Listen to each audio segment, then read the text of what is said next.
সুপ্ৰভাত জনালোঁ সকলোকে। মই মীনাক্ষী, মোৰ অন্য এটা ভিডিঅ'লৈ আজি লৈ আহিছোঁ ৰঙালাও আগ। এনেকুৱা সোৱাদ ব্যঞ্জন হয়, কাৰ কাৰ প্ৰিয় হয় সেইটো এটা কমেণ্ট কৰিবলৈ নাপাহৰিব। প্ৰথমতে বাৰীতে আছিলে ৰঙালাও আগ, যিহেতু এতিয়া ৰঙালাও বতৰ, লাও, পাত, ঠাৰি সকলোখিনি সোৱাদ হয়, তাৰ বাবে অলপ লৈ আহিলোঁ। আলু 2টা, নহৰু আৰু পিঁয়াজ, জালুক আৰু বগা সৰিয়হ সেইখিনি ধুনীয়াকৈ ধুই লৈ তাতে এটা পেষ্ট বনাই ল'ম আৰু তাতে জিৰা কেইটামান দি এতিয়া সকলোখিনি পিচি ল'ম। মই পিচি লোৱাৰ পাছতে কেনেকৈ কৰিম তাকে দেখাই আছোঁ আহক।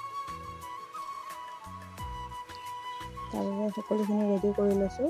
জলকীয়া লৈছোঁ, পিঁয়াজ, মছলা কেৰাহীখন পাতি তাতে তেল দি একে পদ্ধতিতে বনাম, যিহেতু খাম আৰু সেইকাৰণে ভাবিলোঁ আপোনালোককো দেখাই দিওঁ মই কেনেকৈ ৰঙালাও আগ বনাওঁ আৰু কাৰ কাৰ প্ৰিয় হয় সেইটো জনাব। মছলাখিনি তাতে দি দিলোঁ, দি লৰাই দি এতিয়া সেই আলু এটাও কাটি ল'লোঁ আৰু ৰঙালাও আগখিনি ধুই লৈ তাতে দি এতিয়া মই ভাজি ল'ম। তাতে সোৱাদ অনুসৰি নিমখ দিলোঁ, ৰং দিলোঁ, দি এতিয়া ঢাকি আছোঁ আৰু অলপ সময় লৰাই দিম, থাকিম লৰাই থাকিম। এনেকৈ প্ৰায় 3-4 মিনিট সময় লাগিব তেনেকৈ, তেতিয়া বস্তু সিদ্ধ হ'ব লাগিব। হোৱাৰ পাছতে মই কি কৰিম চাই থাকক। দেখিছেনে, ঢাকি আছোঁ, লৰাই আছোঁ, লাগি ধৰিব দিব নালাগে। যিহেতু সেউজীয়া শাক পাচলি আমাৰ শৰীৰৰ কাৰণে উপযোগী আৰু তাতে মই সেই পিচি থোৱা পেষ্টটো দি দিলোঁ বগা সৰিয়হৰ। এতিয়া লৰাই দি এতিয়া মই তাতে গৰম পানী দি দিছোঁ, এতিয়া সিজিব দিছোঁ।